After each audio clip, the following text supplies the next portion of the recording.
তিনি সেই আলা হযরত যিনি 1272 হিজরিতে জন্মগ্রহণ করেন, 1340 হিজরিতে ইন্তেকাল করেন।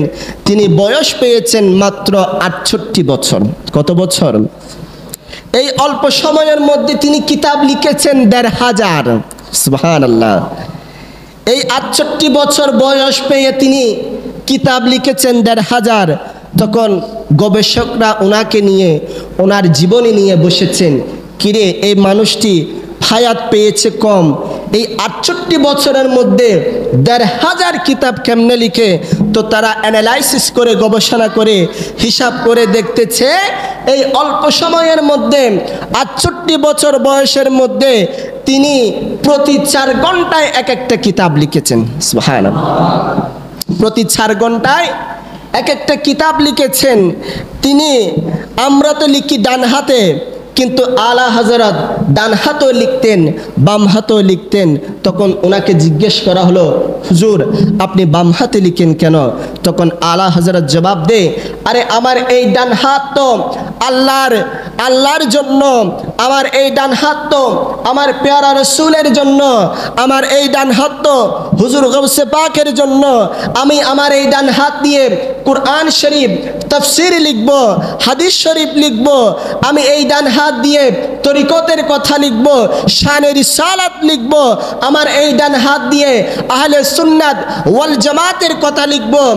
আর যারা বাতিল রয়েছে, গুস্তাকে রাসূল রয়েছে, তারা যখন আমার নবীর শানে বিয়াদবি করে, গুস্তাকি করে, তারা তাদের কিতাবের মধ্যে লিখেছে আমার নবীর এলম শয়তানের এলমের মতো, আমার নবীর এলম পাগলের এলমের মতো, আমার নবীর এলম চতুষ্পদ জন্তুর মতো।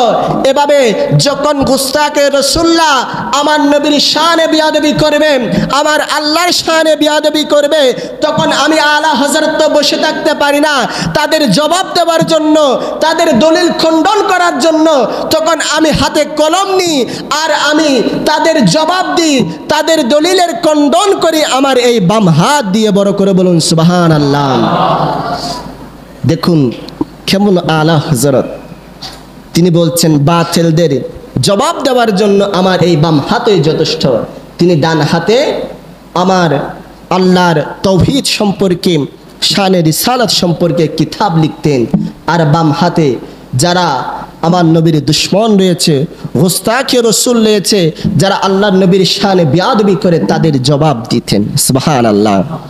তো বলা হচ্ছে এই ইমাম আহমদ রেজা তিনি আমার নবীর একজন বড় আশিকে রাসূল ছিলেন। তার গোটা হায়াত, পুরো জিন্দেগিটাই আমার নবীর প্রেমের মধ্যে, মহব্বতের মধ্যে কাটিয়ে দিয়েছেন। তিনি এক এক কিতাব লিখেছেন। তিনি দ্বীনি বিষয়ত কিতাব, হাদিসের উপর, ফিকার উপর, এটা আলেমরা বলে ফতোয়ায়ে রাজবিয়া 30 খণ্ডের কিতাব, এটাও উনি লিখেছেন। তাফসীরের উপর কানজুল ঈমান, যেটা কুরআনুল কারীমের বাংলা অনুবাদ রয়েছে, এটাও উনি লিখেছেন। এভাবে ইসলামের যত বিষয় রয়েছে সব বিষয়ের উপর উনি কলম ধরেছেন।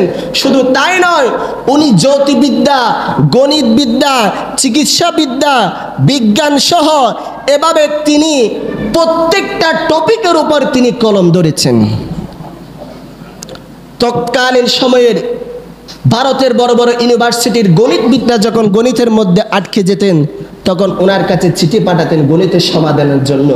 আর তিনি ওই সমাধানগুলি দিতে গিয়ে ওনার একটা গণিতের উপর বই রচনা হয়ে যেত। তিনি কত বড় এলেমের সাগর ছিলেন দেখুন। তো এই আলা হযরত উনি ওনার পুরো হায়াতে জিন্দেগিটা আমার নবীর প্রেমের মধ্যে কুরবান করে দিয়েছেন।